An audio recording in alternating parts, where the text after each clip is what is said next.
Hello and welcome to our special coverage of the Russian invasion of Ukraine. I'm Ladi Akiridulwale. The headlines. Russia condemns U.S. President Joe Biden for calling President Putin a war criminal. The United Nations Security Council is to meet today on the Russia-Ukraine crisis. An iconic Ukrainian art gets a look in even as war pummels the country.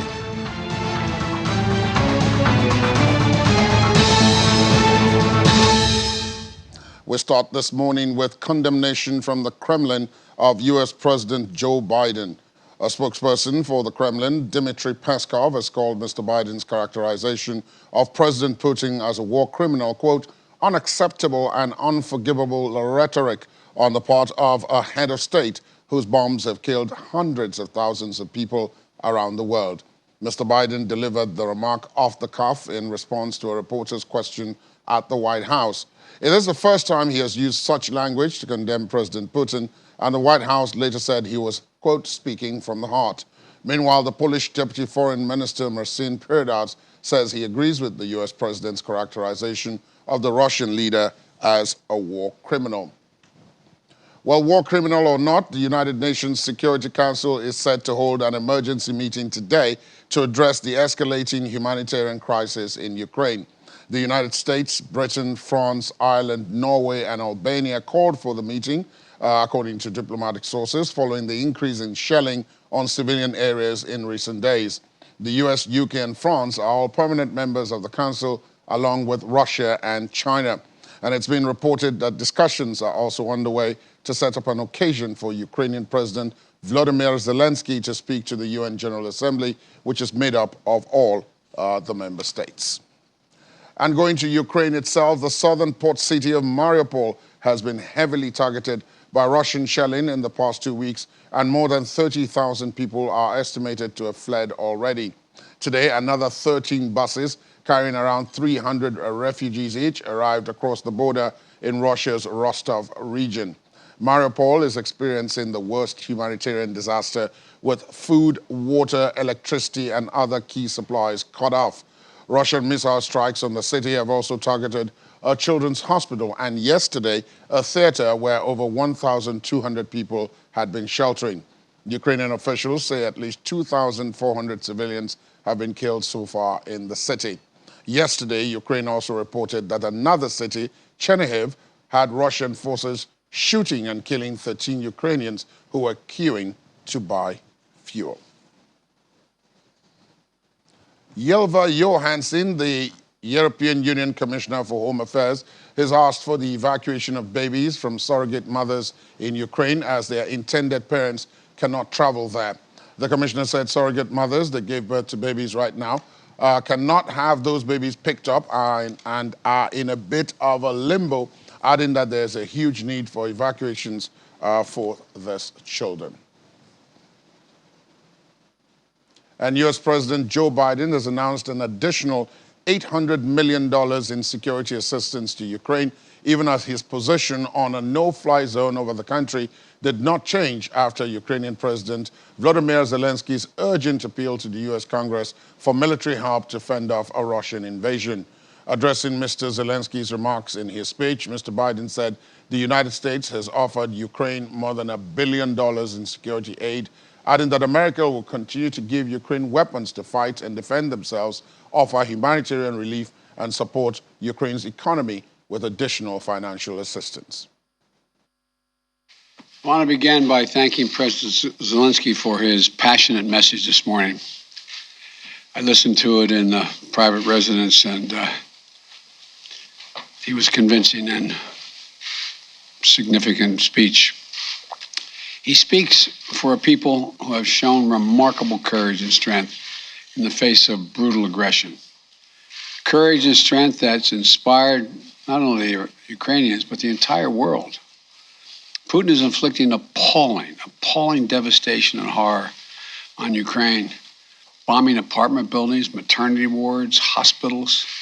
I mean, it's god-awful. We're crippling Putin's economy with punishing sanctions. That's going to only grow more painful over time, with the entire NATO and EU behind us and many other countries. What's at stake here are the principles that the United States and the United Nations and across the world stand for. It's about freedom.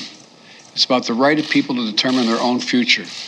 It's about making sure Ukraine will never be a victory for Putin, no matter what advances he makes on the battlefield.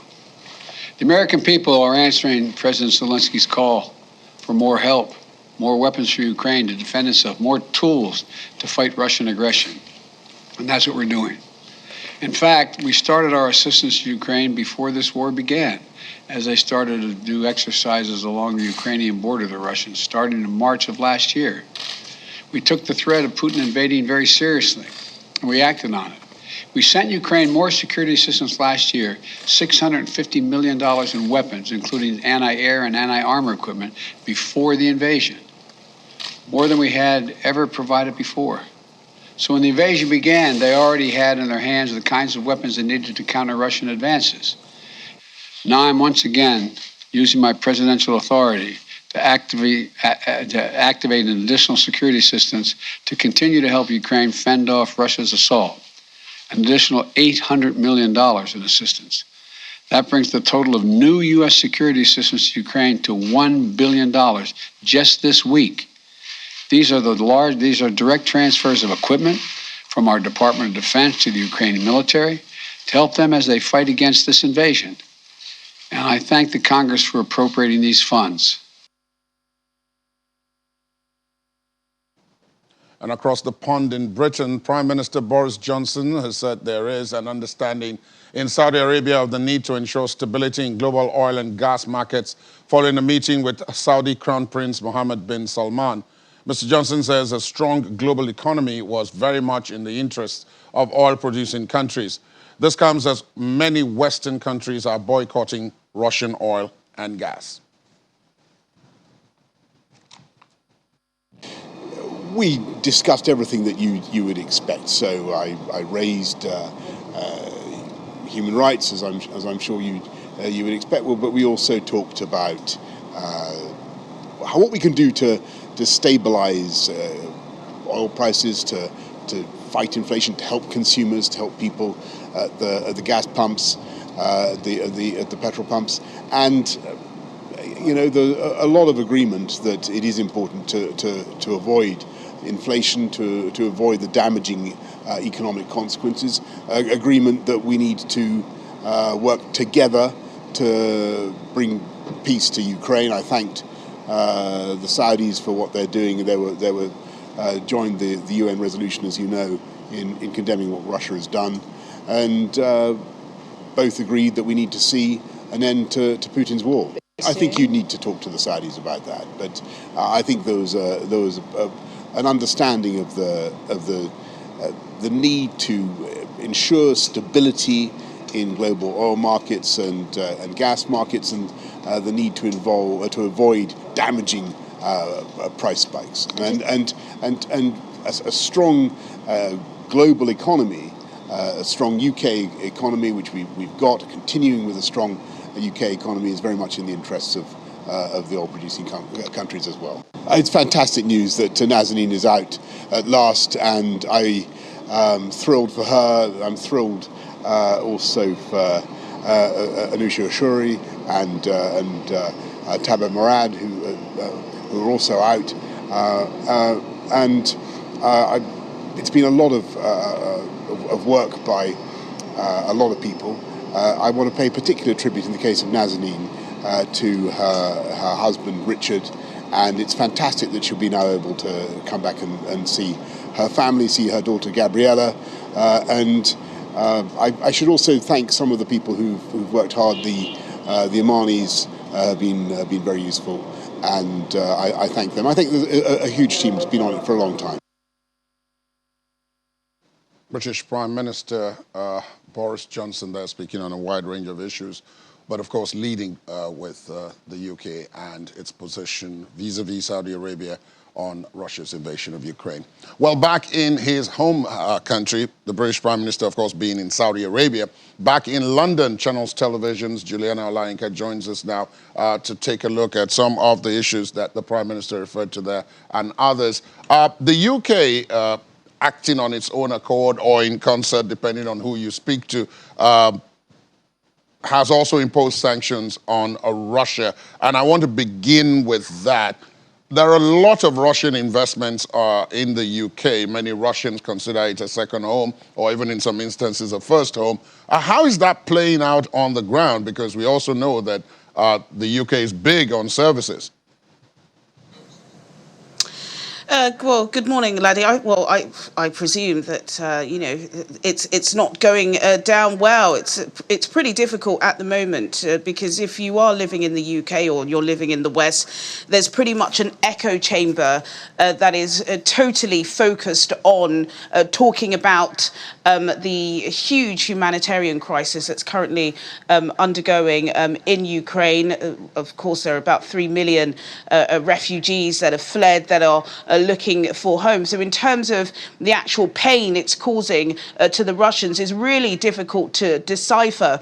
There has been criticism on the side of Ukrainians that have been living in the UK and the opposition Labour Party because we know, as you just laid out, for the Russian elite, London was seen as a playground for them. There was lots of, and I quote others, as saying dirty Russian money doing its rounds here, tucked up in real estate, the best of the best real estate in central London, lots of wealthy Russian children going to the most elite private schools. According to the Labour Party, since Boris Johnson has been in government, £2.5 million worth of donations has been given by wealthy Russians. So I would say about 3 weeks ago, during the start of the invasion, it was quite uncomfortable for the Conservative government having to start listing the wealthy oligarchs that had close relations to Putin that they were going to sanction, because many of these individuals, including the former Chelsea owner Roman Abramovich, were wining and dining with Conservative ministers. Pictures were surfacing, but of course it became absolutely apparent that things had to be done. So there, I believe, at the moment are about 20 Russian oligarchs who have been sanctioned. Many more could be on that list. But I think the Prime Minister has been pretty clear that this is not an assault against Russian individuals. We've seen lots of Russophobia, as it's being called on social media now. This is an assault against those who have very, very close links to Putin, who, of course, would be financially crippled, and perhaps that will get to the ear of the leader. You did mention there Chelsea's owner, Roman Abramovich. He, of course, being the most prominent, not necessarily because he's the wealthiest, but because of what he owns, and that is Chelsea. So, and that brings me to the mood on the street. Some of what I have seen, both on social media and on actual media, indicates that while many people understand the need to take a stand in what is going on in Ukraine, but that there are some innocent, quote unquote, bystanders being affected. In the case of Chelsea Football Club, the club is being affected because it's under severe restrictions. How are things like that playing out on the streets in London, do you think? Well, I think that the situation with Chelsea Football Club was very unique. Roman Abramovich, of course, was the owner for almost 20 years. Chelsea, I'm not a Chelsea fan, but Chelsea is seen as, one of the most successful football clubs in the world. And in London, it has definitely helped underprivileged kids dream bigger. I know that they were taking part in various schemes to help young Londoners get off the streets. And so, yes, there was a sense of, oh, goodness me, this is getting much more closer to home. I think particularly after, I believe that the Roman Abramovich story broke on a Thursday or a Friday, and Chelsea were playing at home against Newcastle on Stamford Bridge on the weekend. And so, the media did speak to a lot of fans who were hoping that perhaps some sort of a special status would be given to Chelsea Football Club. And it was. They were given a special licence by the government to continue playing football. Again, there were some suggestions that perhaps a £20,000 cap could be put on how much money they would be spent when they played away. They were away this week. All of the players were staying in five-star hotels. Their wages, which are eye-watering, I think some players are earning over £500,000 a week. They're still going to get their pay. So, of course, it is biting, it is hurting, but at the end of the day, that's exactly why these sanctions are put in place. They're supposed to hurt, and they're supposed to be painful. And that message of pain and hurt is what's supposed to eventually reach the Kremlin, and for them to reverse their decision-making in this bombardment of Ukraine. But alas, it doesn't appear to be affecting them that much. The other thing that seems to have been noticed is that before this invasion happened last month, now talking about February the 24th to be precise, Mr. Johnson appeared to be on the ropes with all the stories about the COVID parties and all of that. But now he's sounding a lot more confident because this Russia-Ukraine crisis seems to have pushed the critical domestic issues, especially as they relate to his political future, to the background. And he's actually on an international push now as a world statesman. Yes, a statesman is one word to describe it. Of course, I just heard you playing that soundbite he gave to the BBC last night after his 1 hour and 45-minute meeting with the Crown Prince.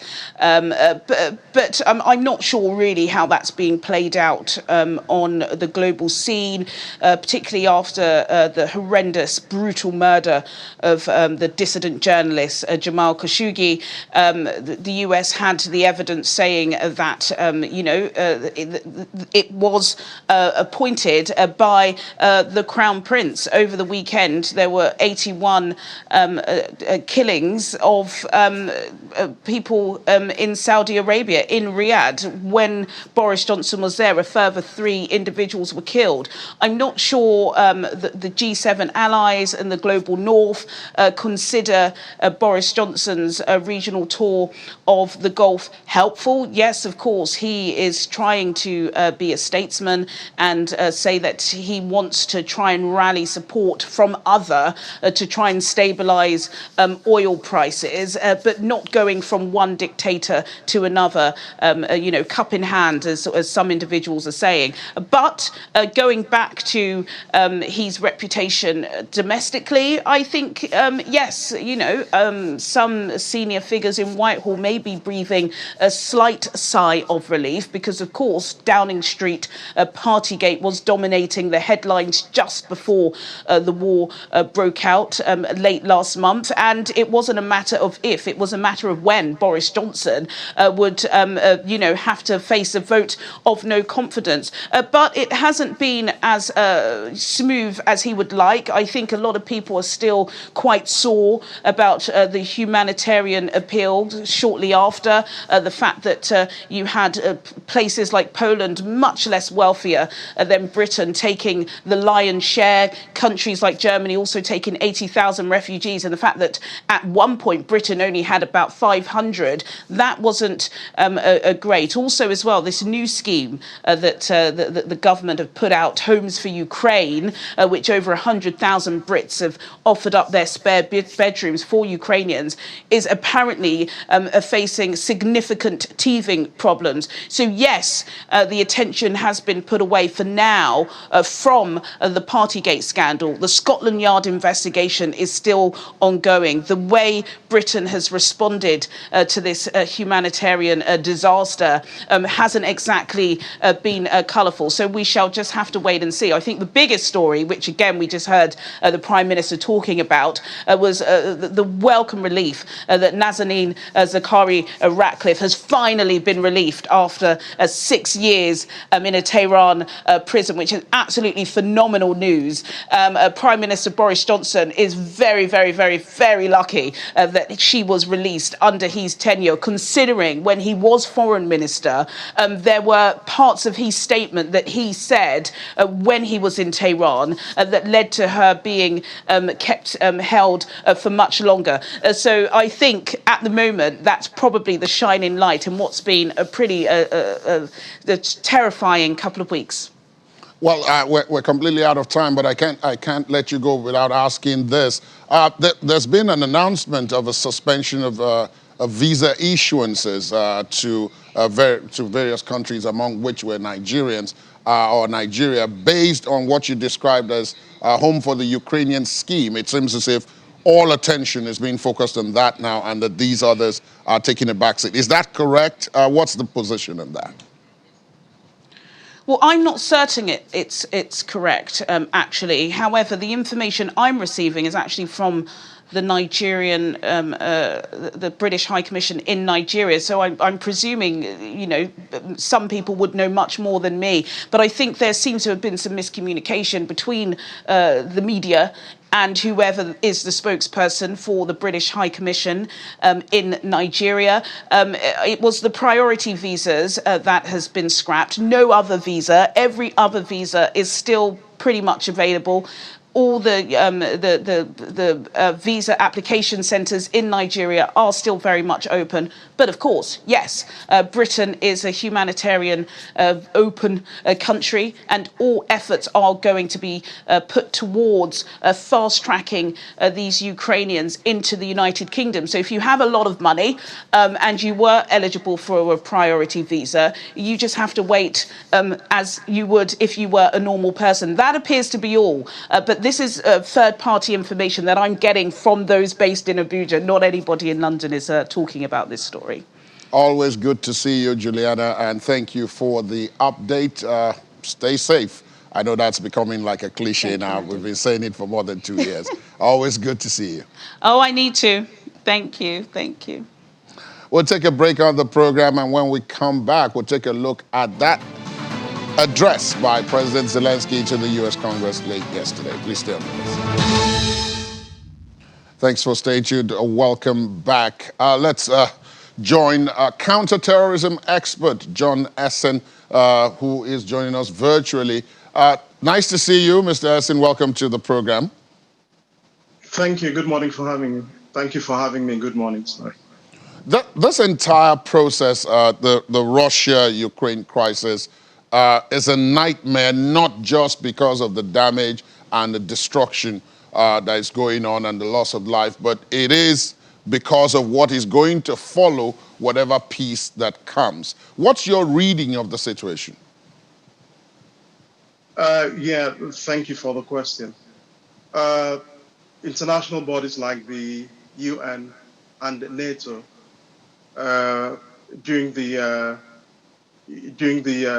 era of after the Second World War had been stifling, backslapping talk shops. That's all they did for ages, and they handed the leverage to revisionists like Russia and China by extension. And what we are seeing now is, despite what these countries, despite what Europe, especially NATO and the UN have done, we've seen the catastrophe, like you alluded to earlier in your briefing.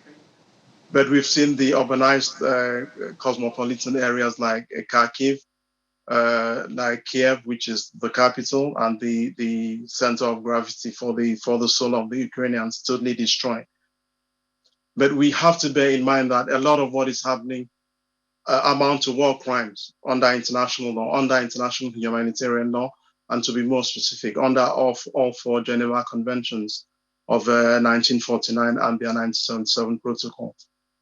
And also, there are countries like China watching. I mean, I think we are overemphasizing on the tangibles, but the intangibles that are much more important potentially than what we are focusing on now, because China is watching and probably having designs on annexing Taiwan to the mainland of China.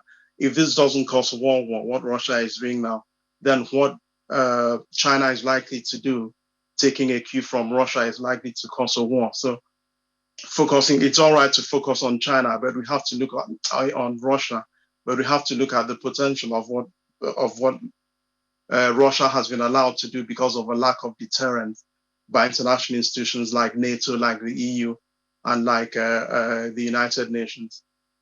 Everybody seems, all those bodies you mentioned, NATO, the EU, and so on, for now at least, think that avoiding a direct confrontation with the Russians is the wise move right now. So they're doing everything short of that. And by that, from what we are being told, they're sending weapons and all kinds of military and other assistance to Ukraine, but they're not putting boots on the ground, and they're not going to impose a no-fly zone because that is likely to bring them in direct conflict with the Russians. Is that because, unlike some of those who have been mentioned before or who had been faced before, in the case of the Russians is a lot more complicated for the reason that, among other things, the Russians have nuclear weapons? Nuclear weapons have been around for a long time, as I'm sure you know, but they've always been a form of deterrent, because there's a concept in war. MAD is the acronym, but it means mutually assured destruction, which essentially means that if I deploy nuclear weapons against you as an enemy, and with a retaliatory response, we neuter each other, we neutralize both of us. So that has always been a deterrence. And I don't see that being any different from Russia. I mean, Putin at the moment is playing to this global gallery of being some errant megalomaniac who is unpredictable and can do anything. I don't think he'll ever deploy nuclear weapons. I think another thing we have to have in mind in respect of what you've just said is that when we say Russia is capable of deploying nuclear weapons, it's not Putin himself. He has a briefcase that is in close proximity to him 24/7. It's called Cheget, Cheget. And what he has in that briefcase is launching orders, not the codes, not the authorization codes. The authorization codes, the people who have access to it are military officers who belong to the core of the Russian nuclear forces. He has to first send an order to those people who then decide on whether to deploy the weapons or not. These are human beings. Some are fathers, some are uncles, some are brothers, some are sons and daughters. So they have their own priorities. Putin has pushed this too far. The thought that Ukraine was going to roll over in a couple of days, that hasn't happened. So some of them must be rethinking this war to begin with. So it's very likely that if Putin is not careful, then he'll be neutered from within. It might not be the NATO or the UN, it might be within Russia that he'll be neutered. But the question of deploying nuclear weapons, and this has what has made him ignore any form of deterrence, because everyone thinks he's capable of deploying nuclear weapons. He's not the one who does it. And I think the people who do it have enough sense not to do it. It's not that easy. Bottom line is what I'm trying to say.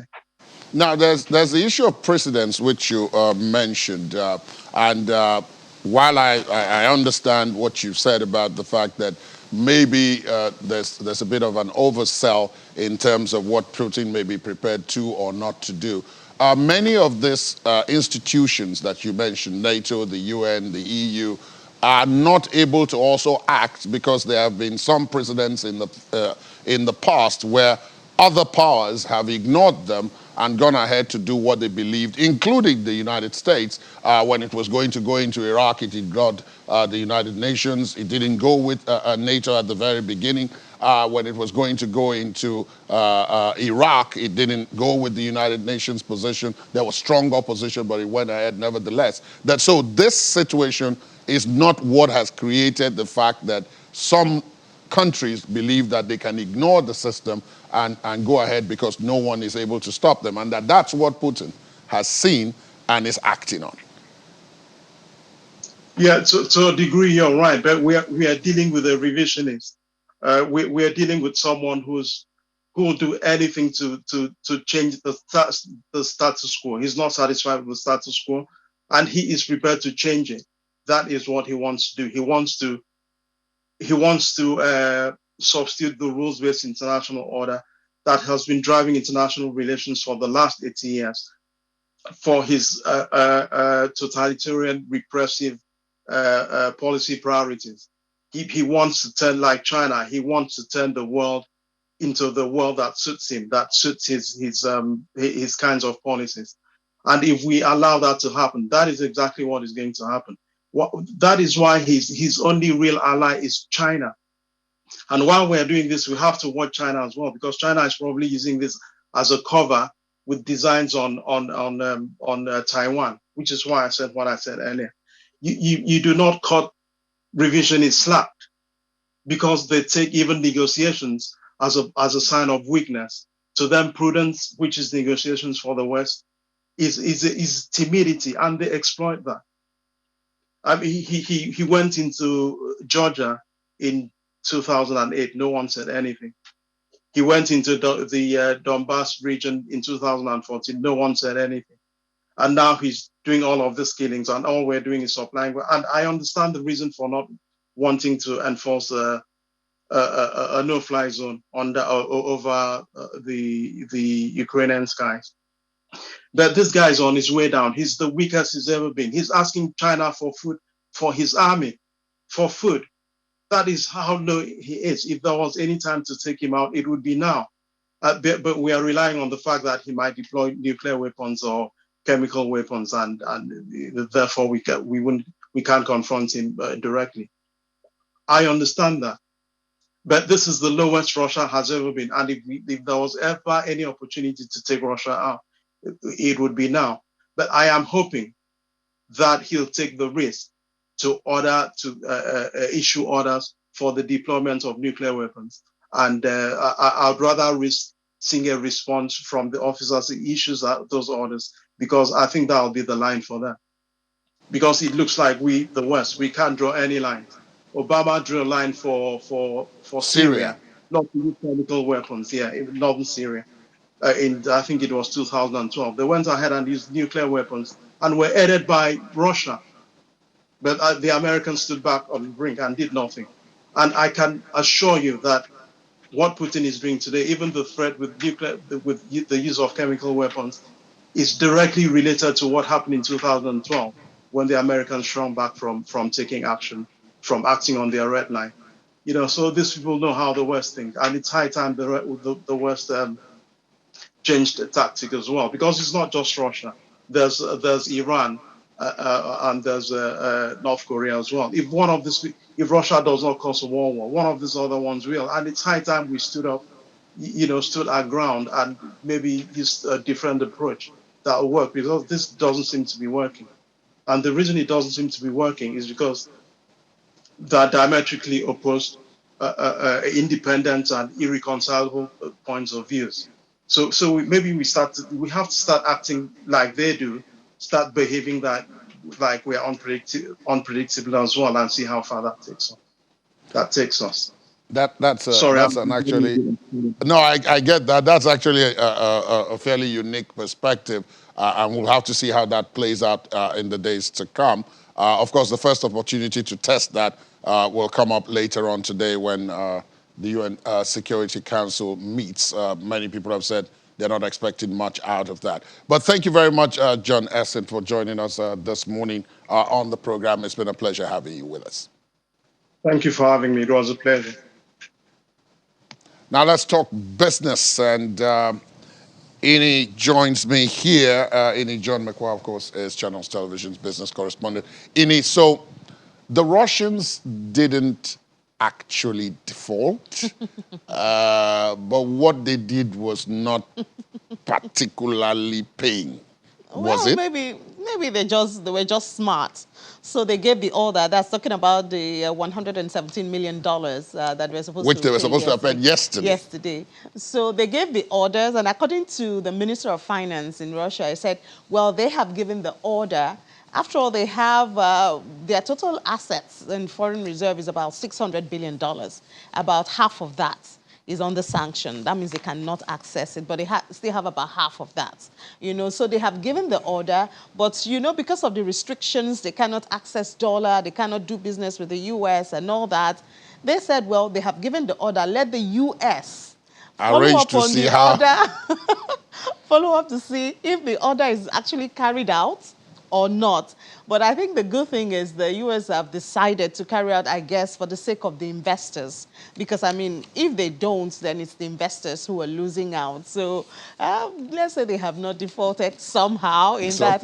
But a bigger one is coming, except the war comes to an end. Even when the war comes to an end, by the end of April, they have about $2 billion to pay. Yes. They have about $2 billion to pay by the end of next month. So that's another major test. So it's like they're pushing forward the day when the day of reckoning, because that's a lot more money than $117 million. Yes, and guess what? Also, the international banks are owed $121 billion by Russian entities.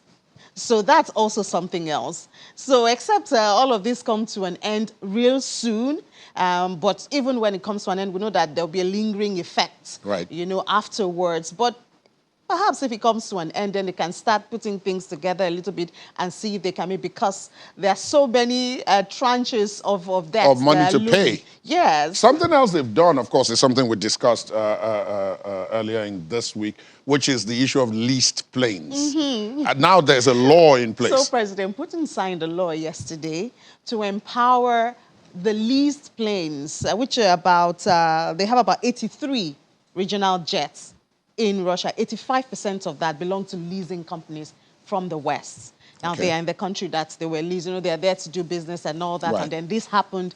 So he has now signed a law which allows local authorities to give airworthiness certificates to those jets. Now, let's picture this. Remember that these planes were manufactured by the Western companies. They are maintained by the Western companies, and their spare parts come from the Western companies. But before now, Airbus and Boeing. Boeing have cut off ties. These are the guys who used to maintain and give them spare parts. So that means if you want to give them airworthiness, it has to come from these other guys. So giving them local airworthiness is very risky for safety, because I mean, the local guys, they don't know this plane. They don't know how they were manufactured. They don't have the spare parts, even, most likely. So if you now give them airworthiness, on what grounds, would you be doing that? And then the other aspect is this. Now, Russia is the largest country when it comes to landmass. Right. So that means moving from one place to the other, I mean, their domestic aviation is very active because of the size of the country. And the distances that need to be covered. Exactly. So if at the end of the day, even though he gives them local airworthiness, they are not able to really be safe, and then the domestic flight, because they want to use them for domestic flights.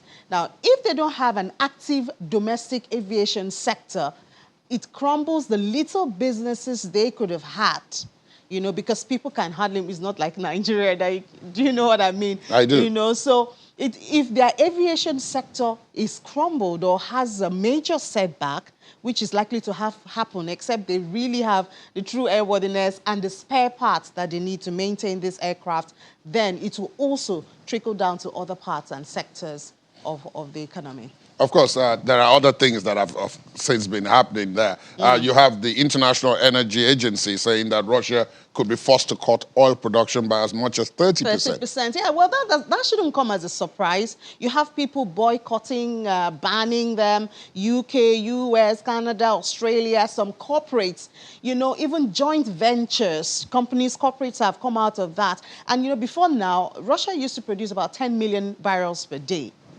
And half of that was for exports. So you see where that money comes from. So if you don't have, perhaps with all of the sanctions and, the cut away from corporate and countries, more than half of that 50%, which is 5 million barrels per day is not sold. So they can't even produce. Even if they produce, I mean, it's just going to be there because demand has, really plunged in how many weeks since the war started. So, and that's another way where their reserve and their economy is really feeling a big punch. Of course, then it shouldn't come as a surprise that finally there's an admission that all what we've been talking about exactly. is hurting the Russian economy. Exactly, because before now, I mean, I think like your last guest said, we saw President Putin putting on a strong front that, oh man, it's little, there's a little here, it's just a sanction, it's just a corporate. But now he has actually admitted that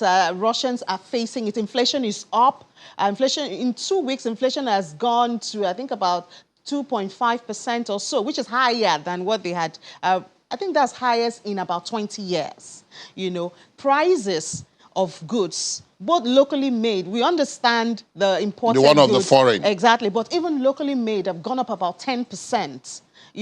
And all of this, of course, has made the value of rubles we've been talking about. Gone. Yeah, so standards of living has really plunged, and they had this $400 billion projects for the year.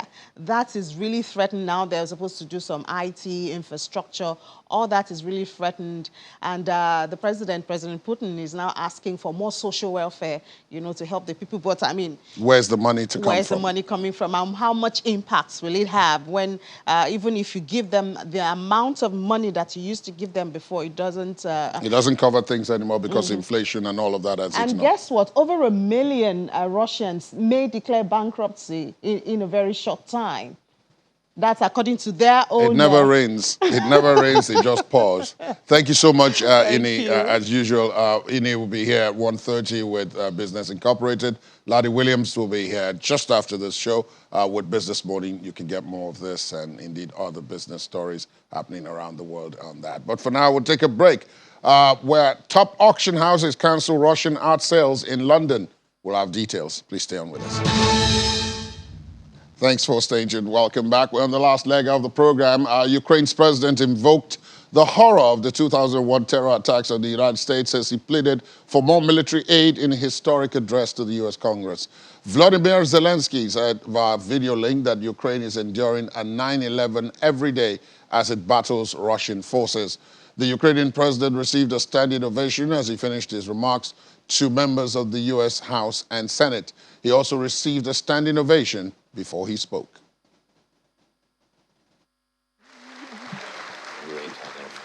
In his virtual address to members of the U.S. Congress, Ukrainian President Volodymyr Zelensky reiterated his calls for the establishment of a no-fly zone over Ukraine and called for more sanctions on Russia. Zelensky directly addressed the U.S. President Joe Biden in his speech to Congress, calling on him to be the leader of peace. His address comes as Russian forces inch towards Kiev with intensified fighting around the capital. 2 high-rise residential buildings were hit by Russian shells in Kiev early this morning, injuring 2 people.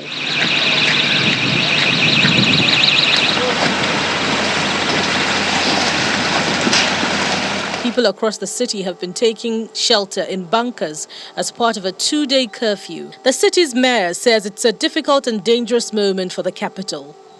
In Kharkiv, Ukraine's second-largest city, emergency services say 2 people have died after Russian shells hit an apartment block.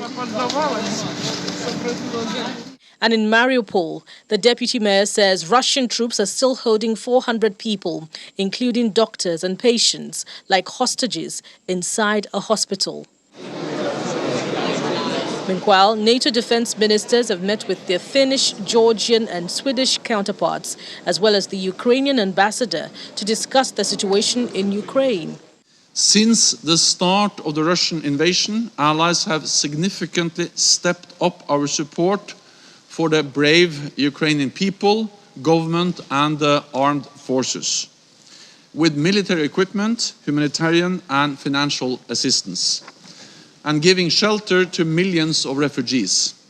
Today, it is even more important that we all support Ukraine. President Zelensky has hinted that he does not expect his country to join NATO anytime soon. Kiev's wish to be part of the alliance was among the grievances Russian leader Vladimir Putin cited in an attempt to justify his invasion of Ukraine. And on negotiations, President Zelensky says peace talks with Russia are beginning to sound more realistic. Russia's foreign minister says there is hope for compromise, but that negotiations are not easy. The talks continue. And moving on to sports, Chelsea coach Thomas Tuchel has paid tribute to everyone at the club after the defending champions reached the Champions League quarterfinals following a week of turmoil off the pitch at the club. The London club, operating on a special license from the British government that has limited spending and impacted operations after sanctions against their Russian owner, Roman Abramovich, following Russia's invasion of Ukraine, won 2-1 at Lille to secure a 4-1 aggregate victory. Chelsea will not be able to sell Champions League tickets for home matches at Stamford Bridge under Abramovich following his sanctioning by the European Union.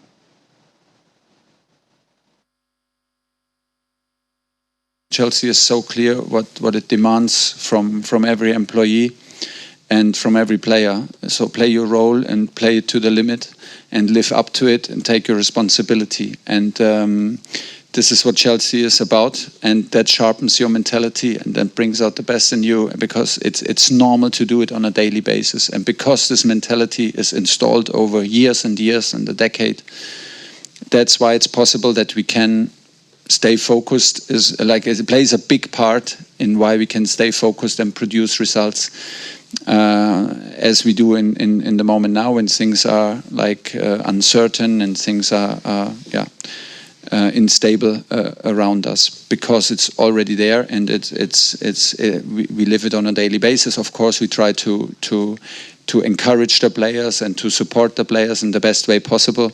But still, I'm very proud that they can do it like this, and everybody plays a huge part. You adapt to the level of talent, be it a player or a coach or a member of staff. That's once you work for Chelsea, you work at the limit, and this is what you do on a daily basis, and this is what helps. We stick together and try to overcome the situation together. That helps also, that we don't do individual sport. And I'm very proud. Meanwhile, the owners of U.S. baseball team, the Chicago Cubs, have teamed up with Citadel founder Ken Griffith to work on a bid to buy English Premier League club Chelsea. The club owners, the Ricketts family and Griffin, formed an investment group which is set to make a formal offer for the London club tomorrow. Chelsea were initially put up for sale by owner Roman Abramovich following Russia's invasion of Ukraine, before sanctions were imposed on the Russian oligarch by the British government. The European champions are currently operating under a special license and are now effectively controlled by the British government.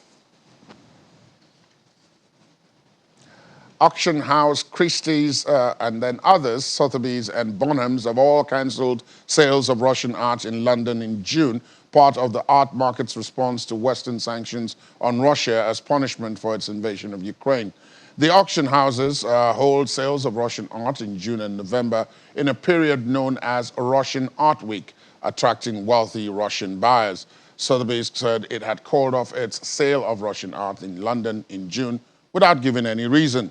Christie's also said it had cancelled its June sale of Russian art, citing factors including the uncertainty of the war and complex logistical and legal requirements related to sanctions.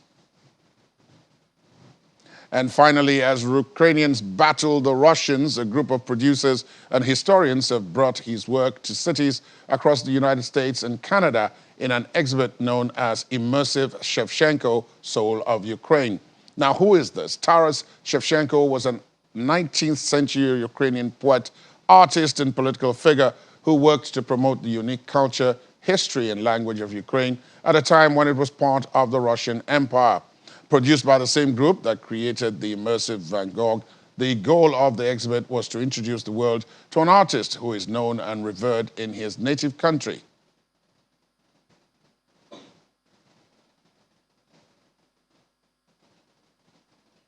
All right, that's how we end it on the program this morning. Thank you for being with us. My name is Ladi Akiri Duluale. There's an update at 5 o'clock. Have a great day.